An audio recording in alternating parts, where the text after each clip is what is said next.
Hello, it's Tom Donald from the London Contemporary School of Piano. Today we're going to talk about 7th chords, major 7s, minor 7s and dominant 7s, and how to work them out on the piano.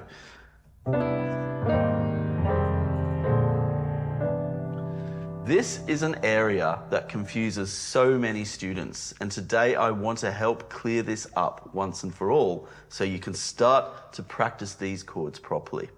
And by the way, if you are a fan of our work at the London Contemporary School of Piano, you should visit our website, contemporaryschoolofpiano.com, and request our free resources kit, which has supporting resources for videos such as this one, particularly this one. We have our wonderful Holy Trinity of Jazz Chords document in the free resources kit, which is ways of helping you find and practice these chords. So it's really, really important stuff. So let's talk firstly about major 7 chords and dominant 7 chords, because students are always mixing these two chords up. And I think there's good reasons why students mix it up. I think the reason is because they're both of these chords are built on major triads. So if I play a C major chord, this C major chord could either be a major 7 or a dominant 7. So a major 7 is this. So how did I work that out?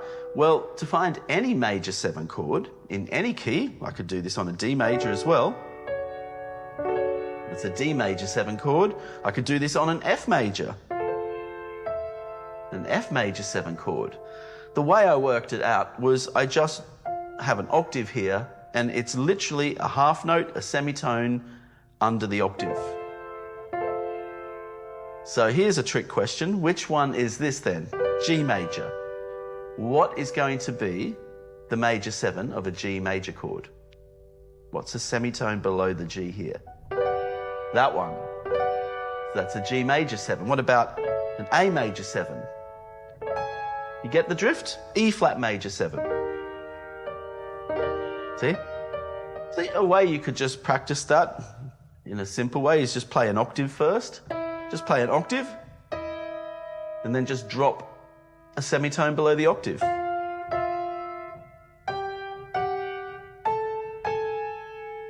It's funny actually, when you play it just like that, as a major 7th interval, this is a major 7th interval, this is an octave interval, and this is a major 7th interval.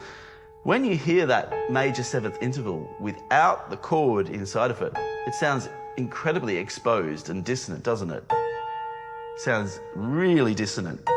You can just walk up in semitones playing major 7th intervals. Woo, trippy stuff, right? It's very dissonant. However, the magic of this chord is when you put the chord inside of it, it just opens up. It all connects together and turns into this beautiful sounding major 7th chord.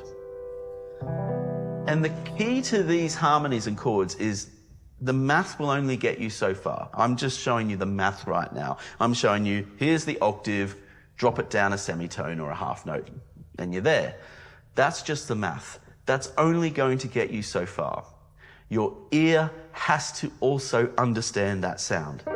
You have to also be able to recognize that sound of a major 7th. And I think that's where so many people fall short, because they just think the math is the most important thing.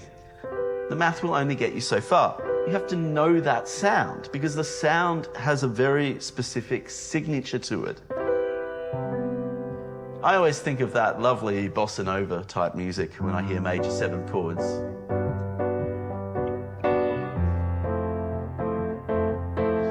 You know, it's like sitting on a lounge chair somewhere on the beach.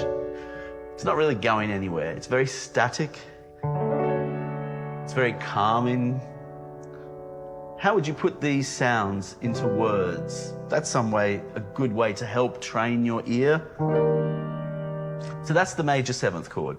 Let's move on to the dominant 7 chord. Now, the dominant 7th chord is a full tone below the octave. So there's a half tone, and here is a full tone. You could say it's a semitone or a half note below the major 7. So I've got major 7, now I've got dominant 7. Now notice how it's built on the same interval. It's still built on the same major chord.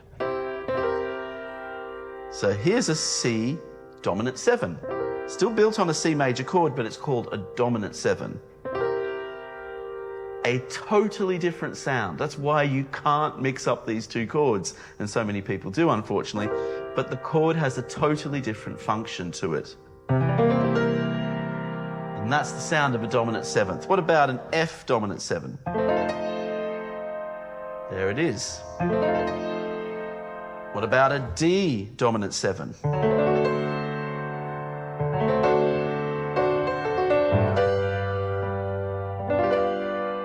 G dominant 7. Totally different signature to the sound.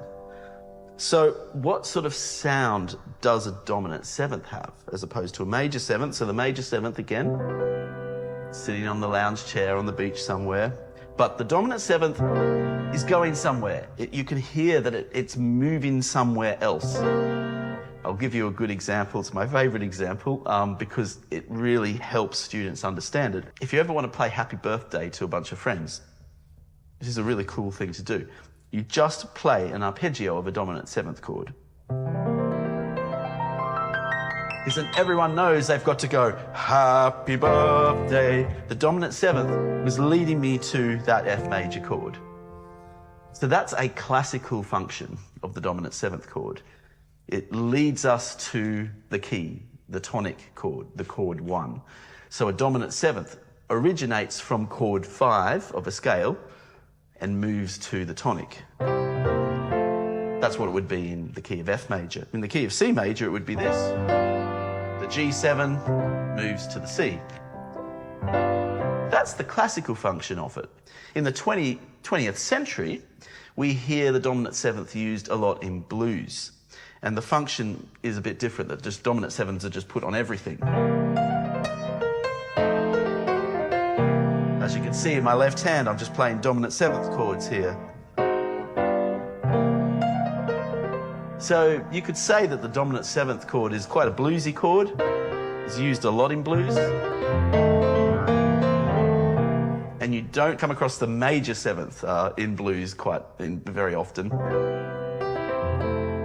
Because it's just got a totally different sound signature to it. Major 7, dominant 7th. You can hear the difference, can't you? You've got to really focus on the sound. And see, if you understand the sound and your ear knows the sound, you'll start to notice when you've messed it up. When I was meant to play a dominant 7th there and I've accidentally played a major 7th. Now, the notation system of chords is often the reason why students mix up these two chords, because when you have a major 7th chord, on the chord notation, you'll either have the triangle 7th, which you see in jazz, or you'll see an abbreviation like major 7, M-A-J 7, like that. So this often confuses people because then when you have a dominant 7, it's still built on a major triad, but you will have C7 written in the chord notation, F7. Whenever you just see F7, C7, G7, E flat 7, whatever the chord is, if it's just a 7, it's a dominant 7th. So major 7 is C major 7, and dominant 7 is C7. If I say an F7 chord, D7 chord, E7 chord, I'm referring to a dominant 7. It's its nickname, a bit like my name is Thomas, but everyone calls me Tom. It's the name of the dominant 7th chord is D7, E7, A7. And the major 7th chord is called D major 7, E major 7, A major 7. That's something you really have to know. It's so important. Otherwise, you're going to mix up those two very, very different chords. Can you hear the difference? It's quite a difference, isn't it? So let's then move on to the third chord of our holy trinity of these very, very important chords. And it's the minor 7 chord. And again, head on over to our website, contemporaryschoolofpiano.com, to get our handout sheets regarding this from our resources kit, because it's going to be valuable to your practice. You can't work this out just by watching my YouTube videos. I'm sorry. You actually have to sit down at the piano and work this out yourself. And so our resources help that. You can print them off, or you can have them digitally, however you want to practice, but you want to be sitting at the piano and doing this yourself and training your ear. That's the magic of music, is sitting there at the instrument training your ear. So the minor 7 chord can be compared to the dominant 7th chord. I have my C dominant 7 here, C7, and I'm just going to turn this into a minor 7 chord. All I do is I keep this 7th note, which again is a tone below the octave, but the middle note I've made it minor. So I've changed the chord from a major chord to a minor chord, and I've got the 7th on the top, the minor 7, the same as the dominant 7. So here's a C7, here's a C minor 7. The minor 7 chord, what can I say about it? Yeah, people often say that minor chords are sad, major's happy and minor's sad. And perhaps if I'm playing minor chords as triads, they do have a serious or sad sound about them. But when you add the 7th to it, the minor chords become somewhat more softer and more mellow in their tone. It's definitely the most mellow of all minor chords is the minor 7th chord. I'm just playing it here in different keys here, D minor 7, E minor 7. Let's make up an exercise of just a chain of minor 7 chords. Why don't we get a G minor 7 and an A minor 7. Just arpeggiate it.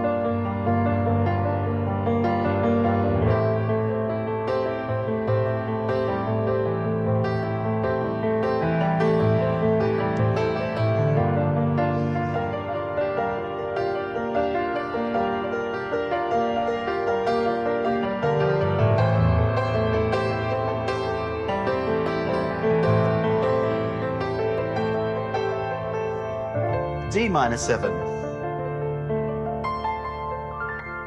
So it has a really, that lovely mellow, lush feel to it, minor 7 chords.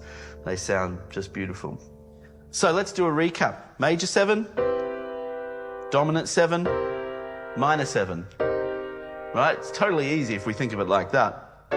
Major 7, dominant 7, minor 7. Major 7, dominant 7, minor 7. You could practice that to start with, but it's the application, it's the context of how they're used in chord progressions, that's where people start to get mixed up. So this is where I need to give you some tips. Now, one way you can think about it is in relation to the scale. This is a good, perhaps classical way of looking at it that can give you a little bit more depth and understanding. And I'll just show this to you in C major. Now, if you get the 7 triads from the major scale, we have a natural pattern that occurs, 1, 4, and 5. Chords 1, 4, and 5 are major, and 2, 3, and 6 are minor, and the 7th is diminished. Now, if we put 7ths on those entire group of chords, we get C major 7, D minor 7, E minor 7, F major 7, and chord 5 is what is it? A G7. It's a dominant 7. Chord 5 is always a dominant 7. A minor 7, and the diminished actually ends up being a half diminished when we add the 7th to it. It's a sort of different kettle of fish. I'm really today focusing on major, minor, dominant 7s, but that is the natural pattern that occurs within the scale. So, for instance, chord 1 and 4 are major 7s. Chord 5 is the dominant 7. It's still built on a major triad, but it's a dominant 7. It's not a major 7, right? Because we're following the C major scale. And then we've got D minor 7, E minor 7, A minor 7 for chords 2, 3, and 6. So you can practice some progressions just within that comfortable sphere of the, let's say, C major. I'll do a walk down, a 4, 3, 2, 1. And I'll put 7ths on it. So it's a good, simple way to practice this. And you could do this in lots of other keys.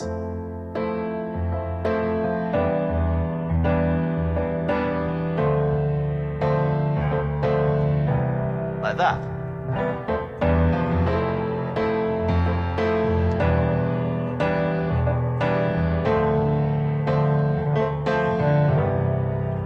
could try this in other scales. So what about G major scale? So I'll start with chord 4, C major 7, B minor 7, A minor 7, G major 7.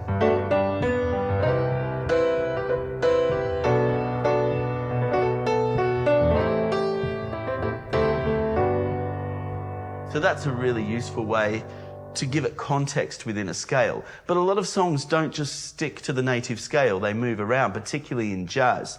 When we get to jazz harmony, we're looking at different constructs here.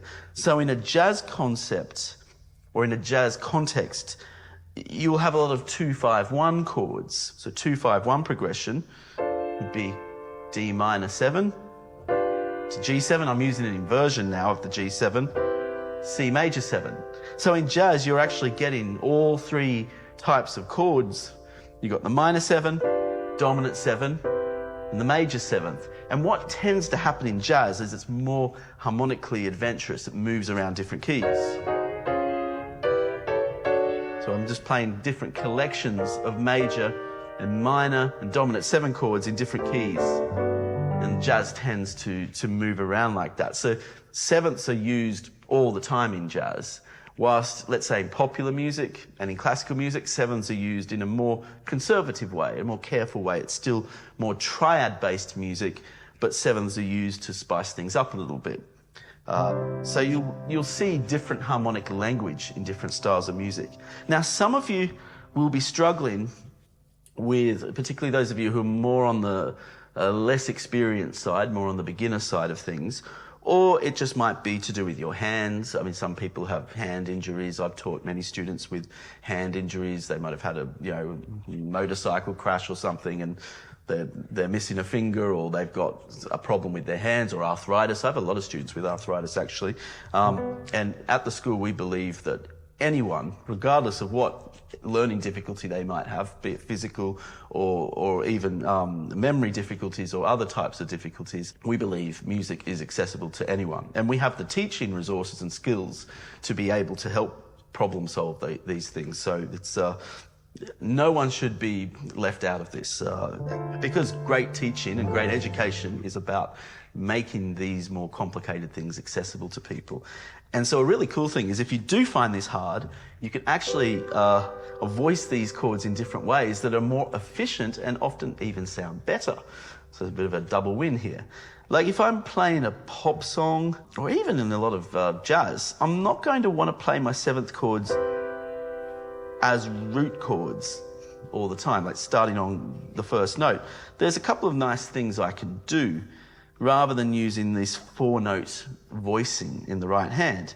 I can use a 3-note voicing in the right hand. So I'm going to drop the 7th at the top here. I'm just going to go to a C major chord again. And now I'm just going to take the thumb down a half note. And I've removed the C, but I'm going to play the C in the bass. That's still a C major 7, right? I can do the same with a D minor 7. So that's a different shape, right?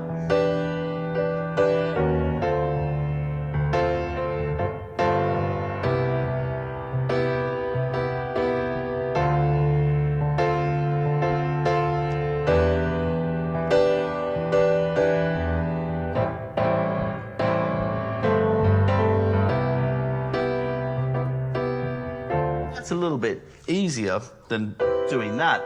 But it also sounds a little bit more efficient, a little cleaner, and you've still got that lovely depth. And this is a really useful technique.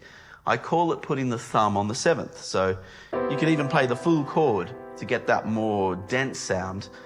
C major 7. What's a C dominant 7 again? There, my thumb's on the 7th. So a good song to practice, that the first 4 bars of it anyway, is Beatles' Something. Something in the way she moves, because the melody is tracking the chord, and you have major and dominant 7ths. So this is a really good way to train your ear to hear major and dominant 7th chords.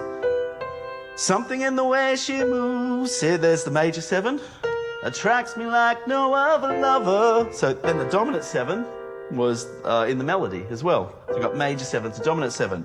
So I'm going to practice the first 4 bars of something in lots of different keys to practice tracking the difference between major dominant 7. See, even I've mixed these chords up. I'm going to put my thumb on the 7th. Let's just see how that goes.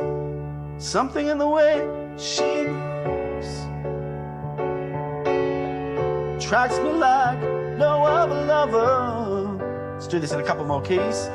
E flat now.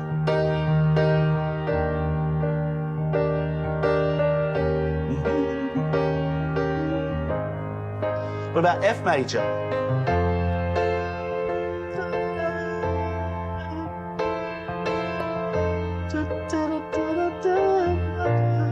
What about A major?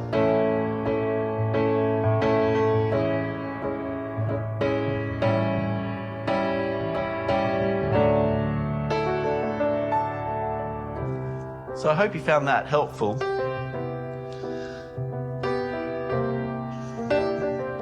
These concepts, I can't stress how important they are, and I often have to repeat them a lot in these videos because people really struggle with them. And if you are struggling to get on top of this, particularly just recognizing these chords, implementing them smoothly into a chord progression, you really should consider taking our Complete Musician program. There's only so far you can get on YouTube. And our Complete Musician program is a structured lifetime resource where we have a huge focus on not just playing chords, but adding groove to our chords, bringing our chords to life with proper practice procedures and proper practice materials, rather than getting, stuck down the YouTube rabbit hole or social media or wherever you get your piano information from. It's really important to have a structured resource, and the Complete Musician program is an accumulation of my lifelong research and development in music education, and I'm constantly improving it, updating it. There's no subscriptions involved. It's not like you pay a monthly fee and you lose it all once you've end your subscription because you're too busy. It's a lifetime resource. You just pay a one-off fee, and you have a lifelong access to it. And the program is a joy. We support our students along the way. We are a real school. We're a bricks and mortar school. We're not some just online operation. I don't really see ours as a YouTube thing, really. We just like to put all of our stuff out there for people around the world who aren't in London and can't find us in London, to get access to what it is we do. But the course is a really great way to support yourself, to get on top of these concepts so you're not feeling overwhelmed with it, so you're not feeling confused by it. This stuff's not easy. I've had to learn it. I've struggled with it for many years. I might make things look easy, but I have been there myself. As a child, I had learning difficulties. I had coordination issues when I was a kid. I was borderline dyslexic, and music was a therapy that got me through it. And I think that, I look back at that, and it was such a difficult moment for me to learn piano. In the early years, my teacher was like, he's not going to be able to take piano exams. He can barely get his left and right hand working. But he seems to like it, so we'll keep him on this. But I look back at that, actually. I think that's probably why I love teaching so much, because I know what it's like to struggle through these things. And that's why I've created this course, the Complete Musician program, because I believe music can be accessible to people from all over the world, all walks of life, all ages. We have so many people past the age of 70 who take this course, and they're an inspiration to me because they are learning and improving. I mean, generations ago, we believed that, once you reached a certain age, you're never going to improve anymore. You must start piano at 5. If you don't start piano at 5, you've got no hope. That has been totally disproven now, and it's exciting to go on this journey together. So have some fun with it. Get cracking on these chords. It's so important. If you're mixing up your minor 7s and your major 7s and your dominant 7s, your music will just be jumbled up. It won't make sense. It'll just be a big muddle. So we've got to get over this big muddle, and we've got to start getting the quality of these chords and putting them in the right container. So let's get working on it now. I look forward to speaking with you soon. Have a nice day. Bye-bye.